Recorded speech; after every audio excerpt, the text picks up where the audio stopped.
Hello दोस्तों, स्वागत है आपका आज की वीडियो में। हम बात करेंगे 22 सितंबर 2025 से सरकार द्वारा किए गए जीएसटी रेट कट के एक बहुत ही महत्वपूर्ण असर के बारे में।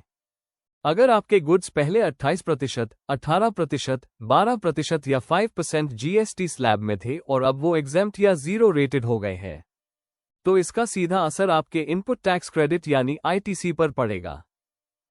ये बात हर बिजनेस ओनर, मैन्युफैक्चरर और ट्रेडर के लिए जानना बहुत जरूरी है। जीएसटी कानून में सेक्शन 18(4) ऑफ सीजीएसटी एक्ट साफ कहता है कि अगर आपकी सप्लाई एग्जेम्प्ट हो जाती है, तो आपने पहले जितना आईटीसी लिया था, उसे आपको रिवर्स करना पड़ेगा। इसका मतलब ये हुआ कि अब आपके पास आईटीसी फ्री में नहीं रहेगा। सरकार चाहती है कि अगर आप जीएसटी कलेक्ट ही नहीं कर रहे हैं क्योंकि आपकी सप्लाई एग्जेम्प्ट है, तो आपने इनपुट पर जो टैक्स लिया था, उसे वापस कर दो। अब बड़ा सवाल ये है कि आईटीसी रिवर्सल कहां कहां करना होगा। रॉ मटेरियल पर क्लोजिंग स्टॉक में जितना रॉ मटेरियल है, उस पर लिया गया आईटीसी वापस करना होगा। सेमी फिनिश्ड और फिनिश्ड गुड्स पर इन पर प्रोपोर्शनेट आईटीसी रिवर्स करना होगा।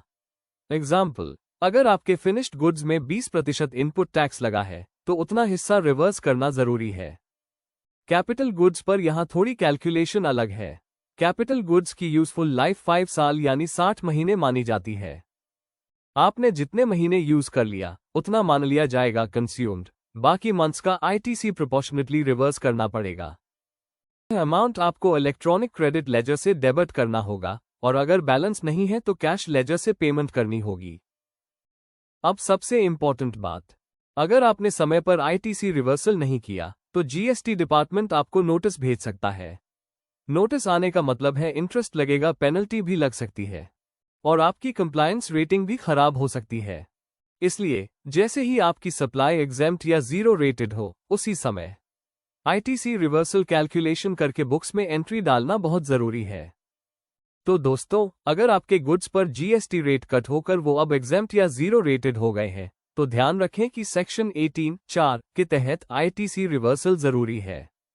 अगर वीडियो अच्छी लगी हो तो लाइक करें, चैनल को सब्सक्राइब करें और कमेंट में बताएं।